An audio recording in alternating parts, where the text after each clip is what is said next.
Hi guys, I'm Tere Gattimora. This is my personal YouTube channel, and today I wanna chill with you and tell you about one of my favorite shows ever, The White Lotus. I wanna highlight what I like about it. I feel like there's 3 seasons, and like you could write multiple essays on it depending on the angle. But I want to do a little bit of like a summary with my personal highlights and basically say why I like it. This is going to be full of spoilers, just letting you know. If you haven't watched it yet and you can watch it, definitely do. I really love it. I would say season 1 is my favorite. So if you're gonna like pick one, start by that one. I would say season 1 is the best in terms of like quality and the portrayal of class dynamics. Season 2 is amazing for capturing the current sort of zeitgeist.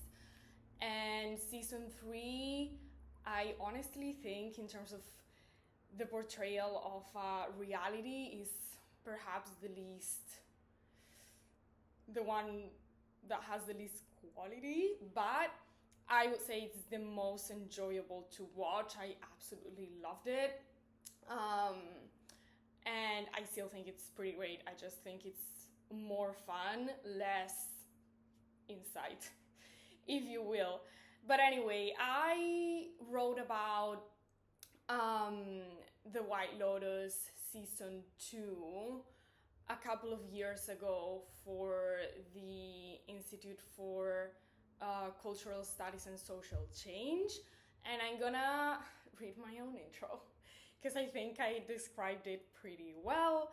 In a descriptive exercise that stays away from moralism to dwell distinctively on satire, Mike White, the writer-director, manages to leave us feeling good, much like a friend would. One who laughs with benevolence and compassion at everything and at everyone, rather than with the coldness of the moral, clinical scrutiny of a therapist unaware of their own political bias. That is why this show feels so refreshing. It is not an incognito political manifesto. It is a series of friendly, mocking, and incisive questions. So, I want to make a little more of a description of what the show is about if you've been living under a rock, or like just to refresh your memory. Basically, 3 seasons portray different nuclear like groups of very wealthy tourists.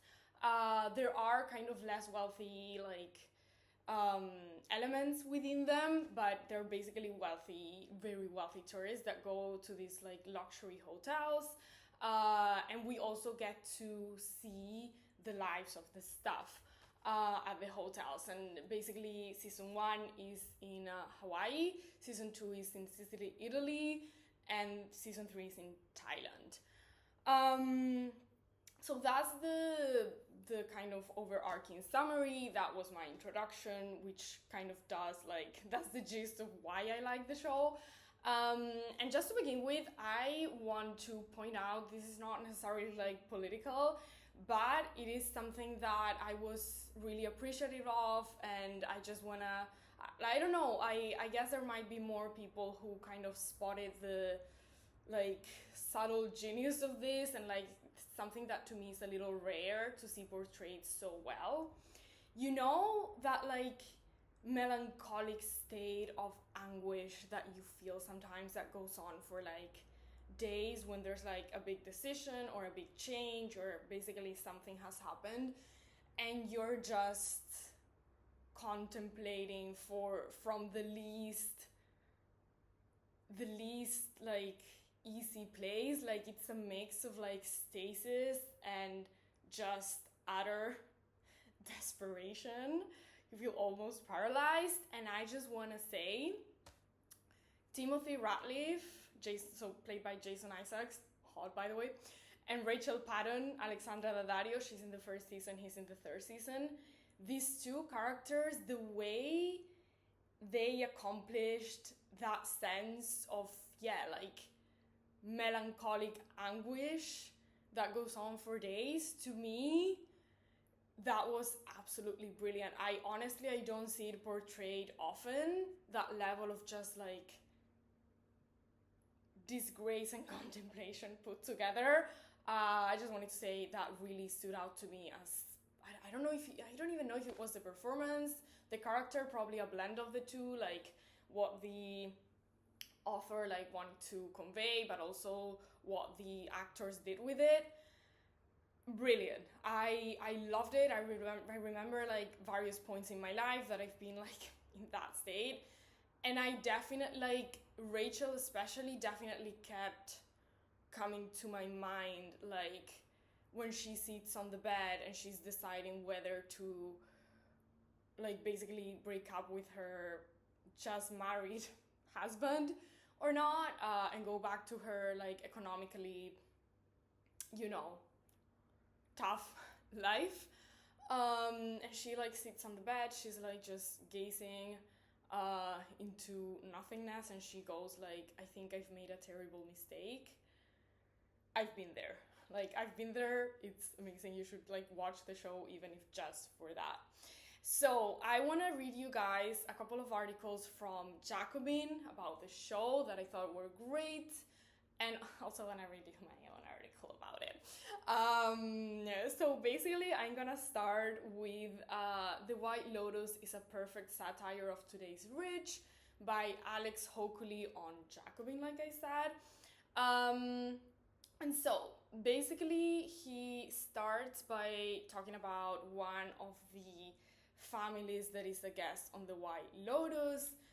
This is a very, very rich family, and they have this like university-aged girl with them, played by Sydney Sweeney, actually, and she has a friend with her, and they, you know, they have a past of basically like Olivia, so Sydney Sweeney's character, like wanting anything her friend has, and like things are fine as long as Olivia has more than her friend, including guys that her friend might like.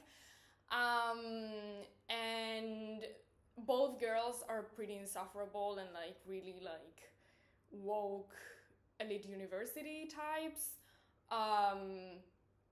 And Olivia's mother is very like Hillary Clinton kind of girl. So I'm gonna read a quote from this article. In one of the many tense dinner table scenes, a stable of satires of the bourgeoisie from Luis Buñuel onwards, social justice warrior Olivia denounces her mother Nicole's career, minimizing her achievement as a woman at the top of the corporate ladder and charging her big tech company of unraveling the social fabric. It turns out that Nicole was merely looking for some personal validation from her daughter, not her political endorsement. I want support as your mother, she exclaims, one of the many instances of confusion between the personal and political, the social and psychological. Exactly.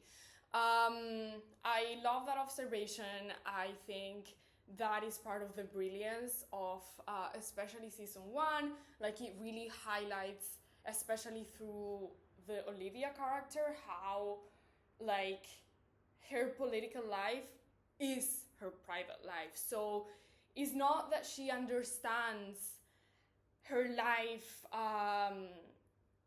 within a class position, which is what one should do, in my opinion, is that she makes politics out of her private life.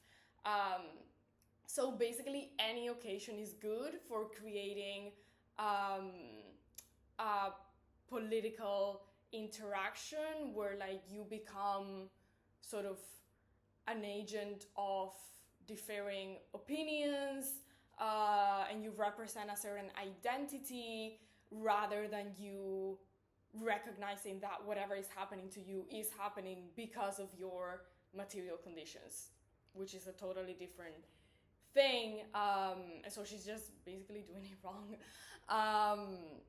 and yeah, and it shows up, like, this I'm gonna talk about later as well. There is a utter confusion between the social and the psychological. So, this tendency of making psychology out of political situations, and analyzing reality through that psychological lens, thinking you're doing politics when actually you're just, therapizing, psychologizing, um, life and people, and yeah, ultimately politics. Not a very intelligent thing to do. Then Hokuli goes to analyze something that the other university-aged character does, Paula. Basically, this really hit home for me. He describes how Paula, she has this fling with this native guy from Hawaii, and she feels really bad about his situation, because the hotel basically took his family's land, and now he has to work for the hotel. Obviously an instance of kind of colonial power, but she goes in there as a savior, definitely not as an equal, and she only offers to provide him with a way to make quick money, which is stealing from Olivia's family, her friend, which, by the way, loyalty not found. But basically, she goes in and saves him just when it serves her own personal purpose. So it's kind of suspicious, is she really helping him, or is she helping herself?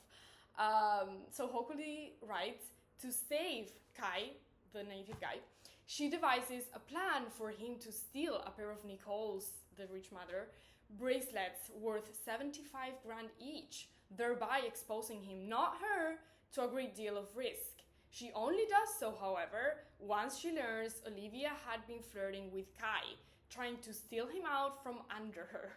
Funny how alleged passions for social justice so often come interlaced with personal vindictiveness. And it's not just personal vindictiveness. I have absolutely been in a situation, actually one of the most painful of my entire life, where basically getting me out of the way was disguised as female solidarity, and I'm warning you, stay away from this dangerous guy. And it's yeah, stay away from this guy that you want, and you're scared I'm gonna get. Interesting. So I think, this is such a good point as well, and something that the show definitely does. These people who want to be saviors so badly, which is actually, unfortunately, most of the left nowadays. They're it's so profoundly twisting, using leftist, quote unquote leftist, current leftist politics to basically disguise your goals. Because that's the thing, because your whole politics is about you being moral, you have to justify acts that might not be super moral, and so you turn them into, you justify them through politics, basically twisting politics to serve your ends. And plus, what I said before, your politics, because we're not actually doing capital P politics, we're not in unions, we're not in political parties. Basically, our politics are our private lives. There isn't something else. We're not doing anything. So in order to alleviate that sense of we're actually not doing anything at all, we do politics through our private lives. So who we save, who we're friends with, who we sleep with, how we tell our mother that we don't care she's a woman because her company is still, pretty bad for the culture or whatever. And I think Mike White really depicts that masterfully in season 1 especially. And he also depicts the nihilism of the current left, and the fact that it's a left of antis. It's not socialist. It's allegedly not capitalist, it's anti-capitalist, which please tell me what that is exactly, because I don't get it to this day. It's kind of useless. And it's really like a bunch of nothing. And, you know, I think that is exactly what these girls embody. So Hokuley writes, and he cites from the show, and what's your system of belief, Olivia? Nichols asks. Not capitalism, not socialism, so just cynicism? That such a skewering of the radical and self-serving pretensions of well-to-do wokeness should come from a Hillary Stan girl boss is some achievement on the part of the show's creators. When truth emerges from unlikely mouths, it is a testament to good writing. And that is exactly the case. I think one of the points that I like best about the White Lotus is Mike White puts a lot of interesting points in the mouths of all and any character. So it's not like these are the good guys, these are the bad guys, here's the message you should get. I think actually you can get pretty different messages depending on how you interpret things, because he's, like I said, like he's quite descriptive, like he portrays a reality, and he doesn't go around dehumanizing some characters and making others into saints, not even the workers. And I think that's absolutely brilliant, because like that shows, you know, that first of all, a great humanism on his part. Also the fact that it's an attack on systems, not people. Not an attack, but like a dodgy portrayal of systems, not people.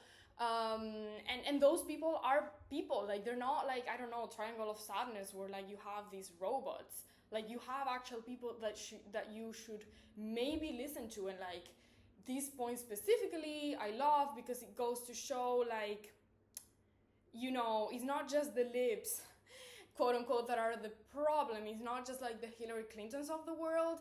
Actually, a lot of the left, like third worldists, these people that are, like anti-capitalist, whatever that is, postmodern, identitarian, they think they're so different, and they're actually kind of the same. And I don't know, it's amazing that an HBO show would portray that. Pretty brilliant. I want to go on and read another Jacobin article. It's called "The White Lotus's Second Season Was a Triumph of Subtle but Biting Class Analysis" by Connor Reed on Jacobin, like I said. And basically here he describes what was actually also my personal like favorite group of characters in this season. I absolutely adored Daphne. Oh my god, someone the other day told me I had Daphne vibes. I was like, thank you. I love Megan Fahey. Amazing. Anyway, basically it's these two 30-something couples, mid-30s. They're all pretty attractive. They're all rich. One of them has always been rich. The other recently rich. And basically, like one of them is easygoing and, you know, quite like passionate, and, you know, kind of, if you will, like apolitical-ish. Not that that's as possible as one might think, but like it's, you know, they are definitely not involved in politics. Maybe like a little bit like right-wingers to a point. The other couple is just like so moralistic, so boring, just like they don't sleep with each other because they're bored, and they're very like, they therapize their relationship, they rationalize everything in their private lives. Again, they do a lot of that personal politics. And they're pretty insufferable, but they're for like quote unquote woke standard, they would be like the nice people, you know. Um, anyway, so Reed writes, the richest example is in the season's central foursome, whose dynamic calls to mind an excerpt on um, the sexual question from Italian communist Antonio Gramsci's 1934 essay, Americanism and Fordism. So, the new type of man demanded by the rationalization of production and work cannot be developed, Gramsci wrote, until the sexual instinct has been suitably regulated and until it too has been rationalized. I love that because, yet again, that therapization, psychologization, rationalization, not of politics, but of, well, psychologization of politics, yes, but not rationalization. The, like, you know, implementing this massive, like, rational, quote unquote, well adjusted subjectivity to private, like, personal life. I absolutely see that portrayed in Harper and Ethan, the, you know, progressive couple. And I do think, again, that is brilliant to portray because that is so much of the millennial left. Yet again, like, because they maybe don't feel like they're doing enough, and certainly the stuff that they're doing doesn't sound like it's particularly revolutionary. Like, they feel like they need to live out their lives in a politically correct way, if you will. And yeah, I find that brilliant. I'm gonna read another quote from the article. So, Harper drunkenly cheats on Ethan with Cameron. In response, it's implied Ethan returns the favor with Daphne. Reed adds, the meeker couple seems shell-shocked by the whole ordeal until Cameron and Daphne spot them at dinner the following night and give a smiley toast to friendship, their partners whopping completely unacknowledged. And Reed continues, the transformation is clear. They, Harper and Ethan, have settled into the same echelon as Cameron and Daphne and acclimated to the sexual games required to keep them there. Impulses, regulated and rationalized. I love the word regulated there because that is exactly what is going on. It is a great realistic portrayal of the current left. Basically, the rationalization of private life, and all of that in service of the psychological, like, well adjustment that to them is politically correct. I am now gonna move on to my own article, which I titled, Is Everything Boring? This was originally published by the Institute for Cultural Studies and Social Change, like I said, and I'm gonna go on talking about these two couples. So, the contrast between the Daphne and Cameron couple versus the character of Harper, together with her partner Ethan, is the way Mike White presents us with an unexpected comparison. Harper and Ethan, predictable moral arbiters, appear to actually have alarming Malthusian attitudes as they state that, up until recently, they were not sure at all about having children due to the state of the world. They destructively obsess about faithfulness and knowing absolutely everything about each other's sexual desire, and even assert they don't like binging shows, a form of entertainment Harper describes by saying, "We are all entertaining each other while the world burns." By putting her next to Daphne, who simply and lightly says she loves a binge, White manages not only to be equidistant but to subvert expectations. The woke couple appears to us to be ridiculous and boring, and the light of the couple that would supposedly feel insufferable to a progressive audience stands out like pearls, humanizing the rich and separating people from systems. The immense popularity of Daphne, this was true, amongst audiences shows that, in the words of actress Najwa Nimri, the light in someone dark turns out to be more exciting than the shadows of someone luminous. Exactly. I still think that. And, it was like, to me, in such a landscape of let's like wokeify every show, let's make every show about a very specific message that we're just like, pushing down the throats of our audience in a very like moralistic, prescriptive way, having this, like descriptive depiction of this supposedly like annoying couple that cannot remember who they like if they voted, and then being so like honestly charming, especially Daphne. I found it so refreshing, and it also speaks to this idea that like because your private life is your politics, and you're so confused, you think that's politics, then whatever you watch is your politics. That's part of your politics, is, like I said, who you sleep with, who your friends are, how you behave in your personal life, and also what you consume. Also because you understand yourself as a consumer and not as a worker. Not within your class position, but within your various identities. I wanna move on to the character of Portia, and I wanna cite something that I also cited in my article from her, which I thought was one of the most insightful lines in the show. She says, "I just thought I'd come here and feel something. Is everything boring?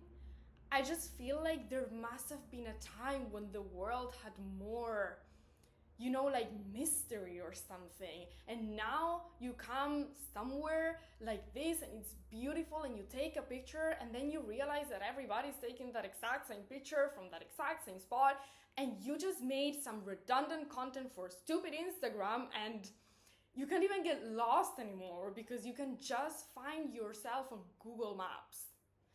So what I wrote about it is, Mark Fisher would be proud of Portia.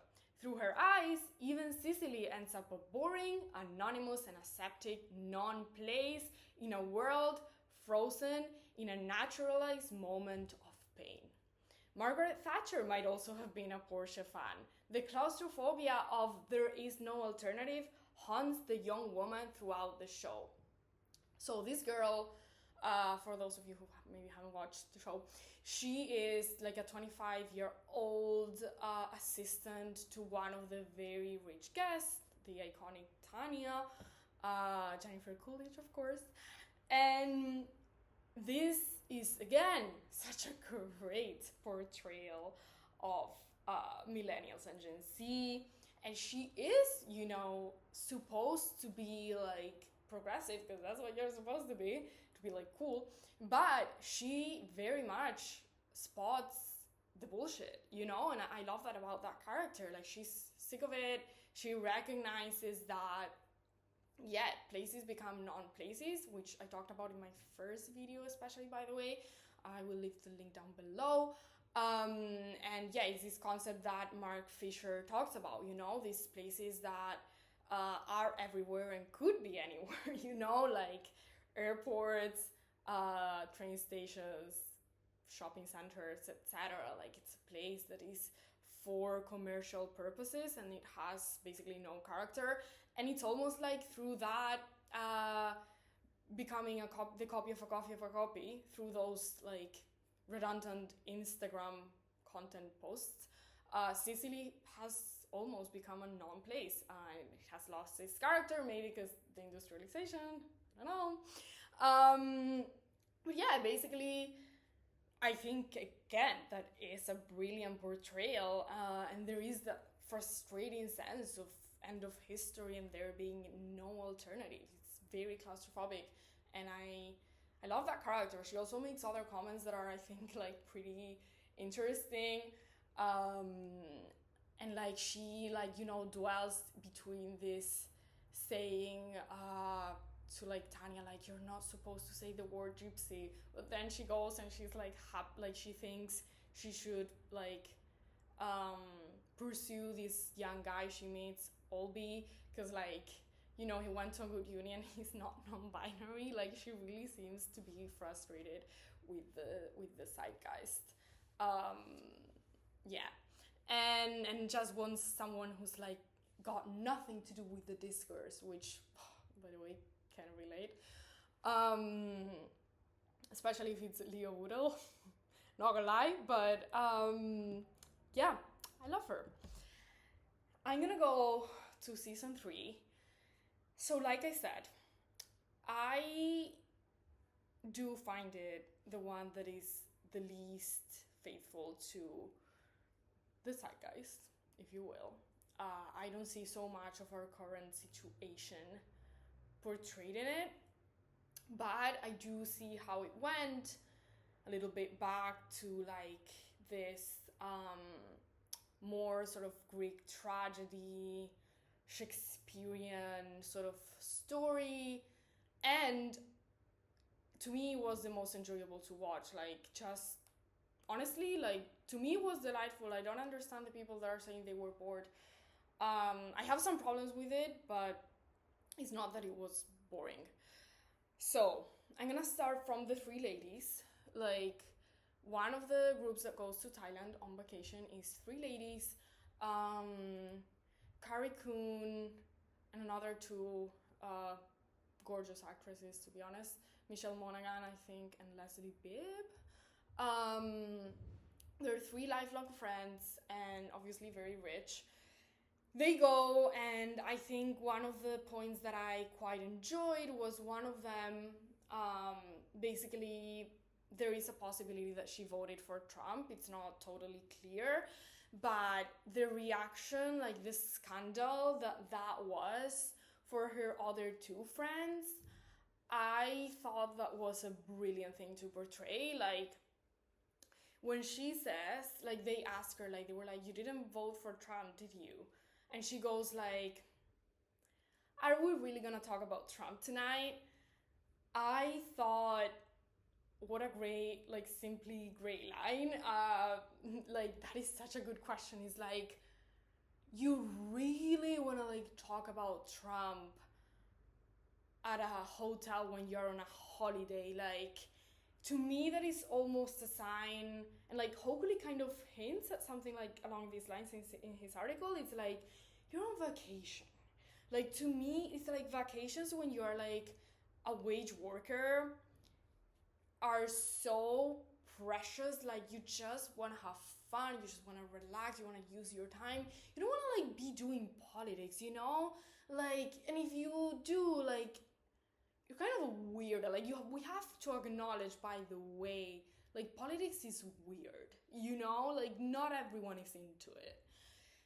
And just wanting to talk about Trump in the middle of a holiday, it's so exhausting. And I've had that. I lost a friend earlier this year because of something like that. Obviously, I didn't vote for Trump, and I'm a literal socialist. But, like I talked about in my last video, being a socialist is not that popular amongst quote-unquote lefties.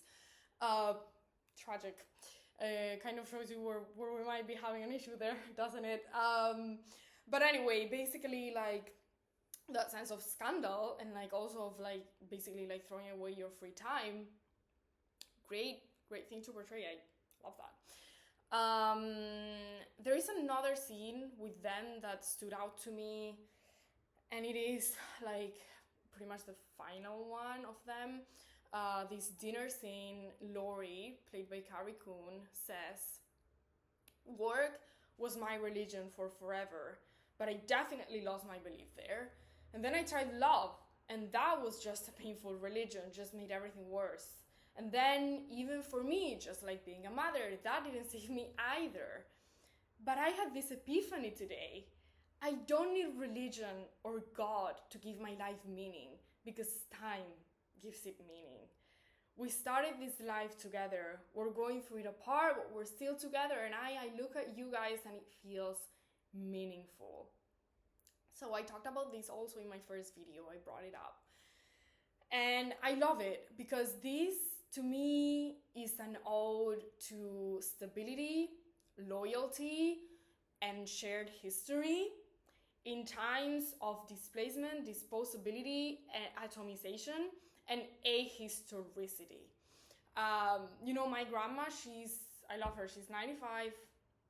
She still has friends that she literally grew up with as in like toddler, like a child, like they grew up like in the same like street, something like that.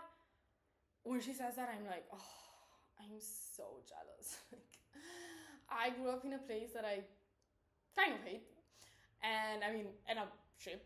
So I have literally no one. Like I have one person that I think I knew as a child, who's my age in my life, one person, and it's not like we literally grew up together. Like we knew each other, and that makes me so jealous. And like there is a value to time to me. Like it's not just like, oh well, you have to like stick with these people. It's like, well, if loyalty has a meaning, and like experiences have a meaning over time, like with a historical timeline, and like there's a story like together, like then yeah, like it does have a meaning. You should maybe try to work in these relationships. Like we are treating things and people and places like they're completely disposable, and like this time we spend with them or in them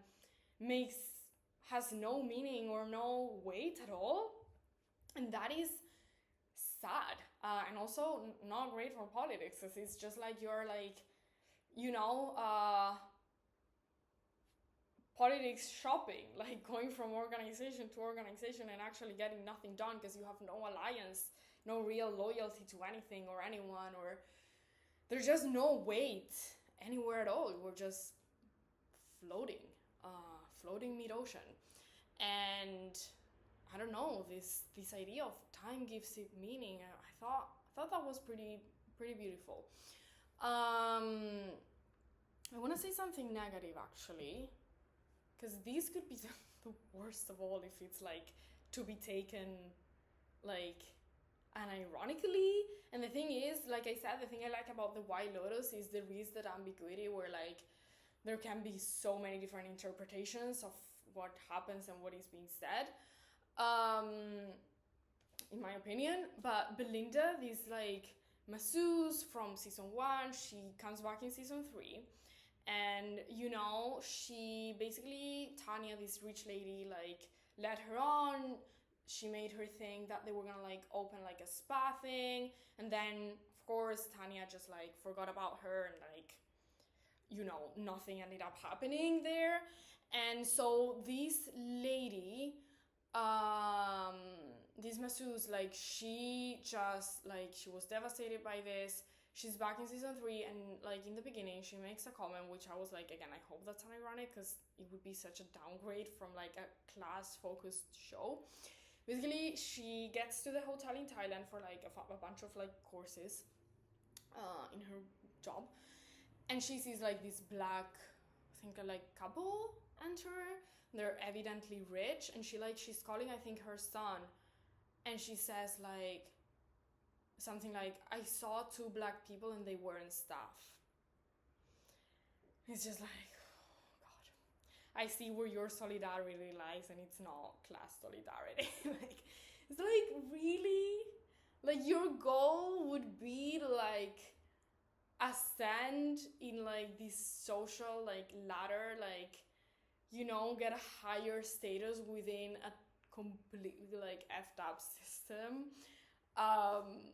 Not the way to go. Like, and definitely not where season 1 was, in my opinion. But again, I'm hoping this is not signaling like she's right or whatever. I think there's ambiguity there, like you can interpret it either way. And my view on it is like, when connecting it to what happens in the end, is like, this is not great. Like in the end, basically she spots Tanya's husband, who in season 2 basically has her unalived. Sorry, YouTube is very sensitive. And she spots him, and he basically like bribes her. He's like, I'll give you money if you like don't like rat me out to the authorities that I'm here in Thailand. And she takes the money, and she basically had been discussing with another worker from the White Lotus hotel chain to like open a spa in Thailand. Basically, same conversation she had with Tanya like years before. And as soon as she gets the money, she basically drops this guy who she had been having this conversation with, and she's like, good luck, I'm not doing it now. And so that's kind of the same thing that Tanya did to her, which gross. And then her son, who like helped her with like the negotiations with like Tanya's husband and all that, he goes and like, if this is unironic, this is the cringiest moment of television ever. He goes and he says, yes, we can. And I was like, God, no. Like, no. It's just like, oh, please let this be like ironic, like let this not be like a real thing that we should celebrate. I don't think it is. Like I said, I see the show as quite descriptive, not as, prescriptive. But holy shit, that would be really cringe. Anyway, I will move on to Rick and Chelsea, some of my favorites. This is the end of the show.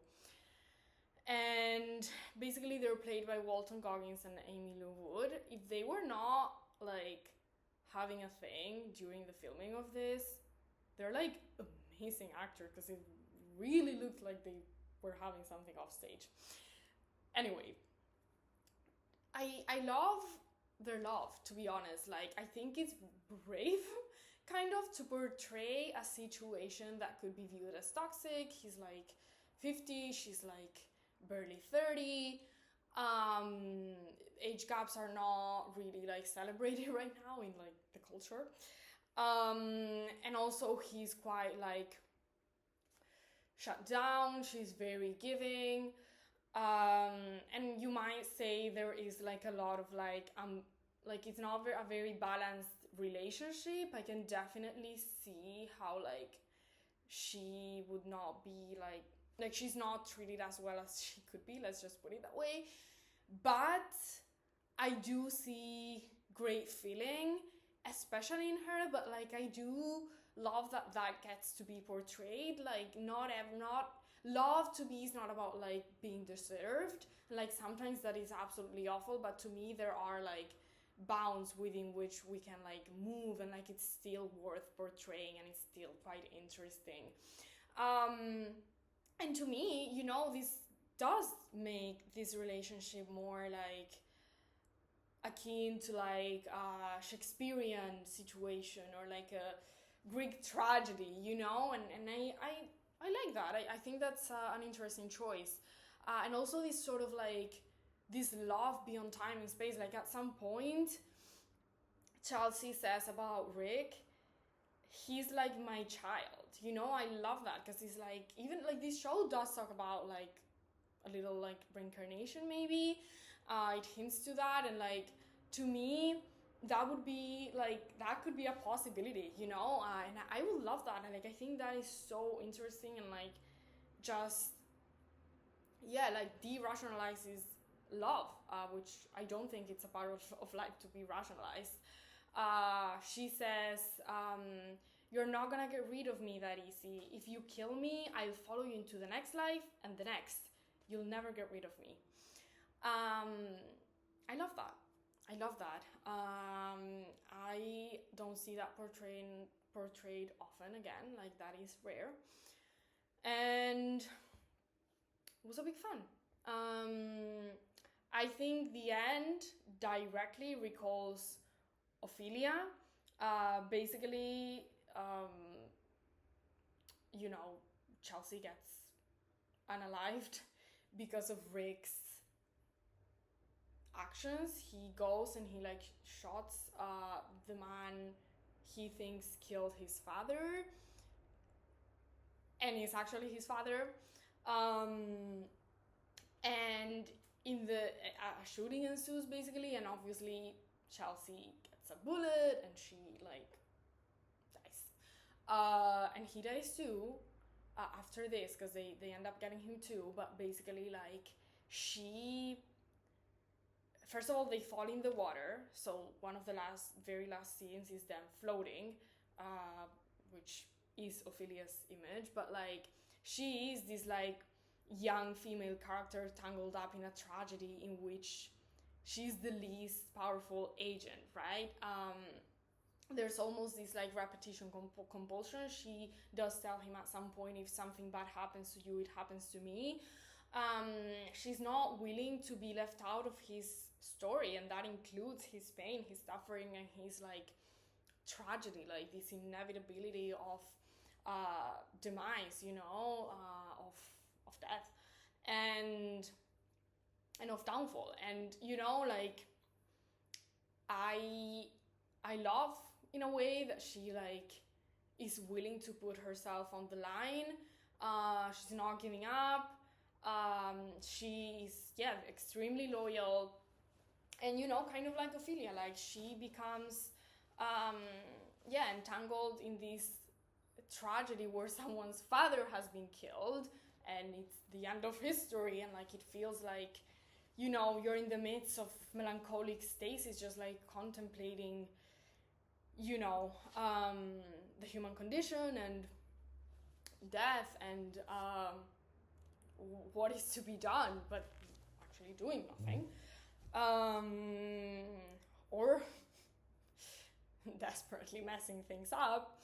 And you know, you like, you're contemplating things from a distance and not actually engaging so as to change things. And she gets tangled up in that sort of situation through Rick, and she pays the highest price for it. And I will say, this YouTuber guy, Marshall Stannis, he did a video on the White Lotus, and he highlighted something that I found interesting, actually. He says, like, in the end, when they're both like in the water dead, he says Chelsea's face is down, like facing down, while Rick looks up, and has almost like, after all this suffering, he almost has this like enlightening moment of like looking, like gazing into the infinite sky, and she's like undignifiedly like face down in the water, just like that. That's just very like sad. And I don't know, it kind of reminded me of like The Happy Prince, you know, the short story, like in the way that someone less powerful gives everything to someone who doesn't necessarily need it, or at least historically didn't. And you know, they help them and prioritize them to a point where like they give up themselves, like they sacrifice themselves for this someone that they love. And that also gets a bad, like, you know, gets bad PR nowadays, but I think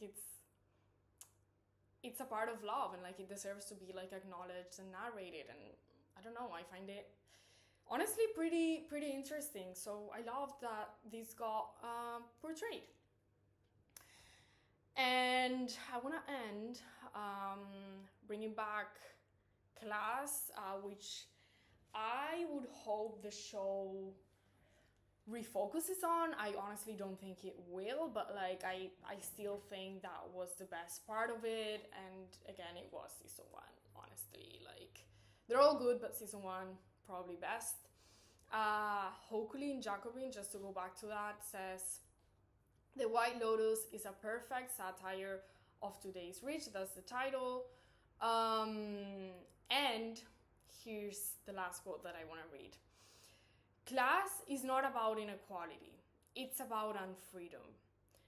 a major part of the story of class society is the damaged subjects it creates.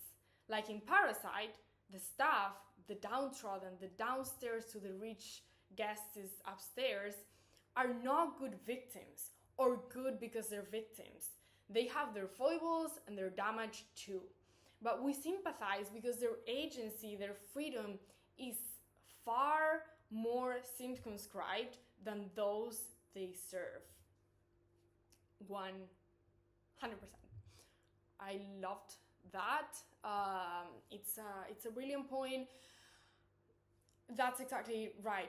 Like I honestly like that sense that you get when you see in the first season side by side what the guests worry about versus what the workers worry about is just, again, brilliant. Like this scene where Tanya is so worried about her stupid massage, meanwhile this trainee is giving birth in an office and she had shut up and like held her literal labor pains for hours because that was her like first day, I think, and like she wanted to secure the job. And you see their worries and put into contrast, or like even Shane, you know, this rich guy who's married to Rachel, the girl that I mentioned in the beginning, who has to make this choice, like, you know, what have I done, basically. I just found that brilliant, how he's worrying about the fact that they've been given the wrong room, like not the original suite they booked. Meanwhile, she's worried because, hey, if she leaves this marriage, what about her student loans? What about her career? What about her family who's also struggling? It's just amazing how that is portrayed, and to me, like, it does recall this, this moment in Parasite where I think like the rich family is happy that it's gonna rain because, oh God, it's been so dry lately. Like, rain is gonna be so good for like the environment or whatever. And the poor family is like, oh my God, our house might get flooded, which by the way it does. And they need to sleep in a shelter.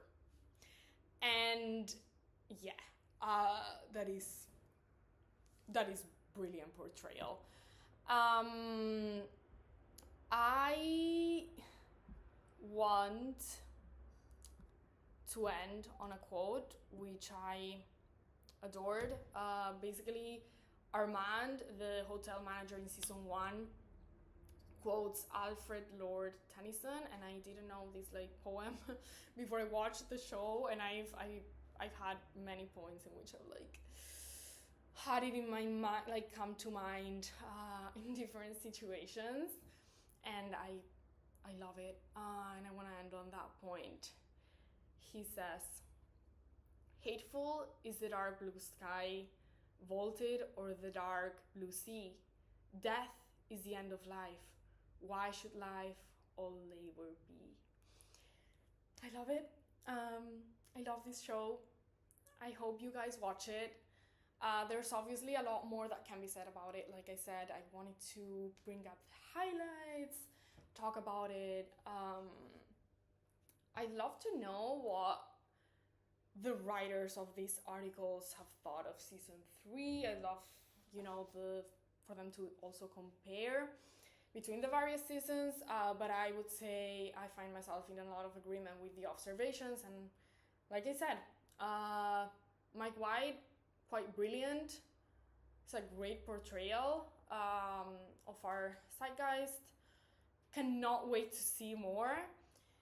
Also, the actors, I'm so impressed. I think the choices are just honestly brilliant, and can't wait for more.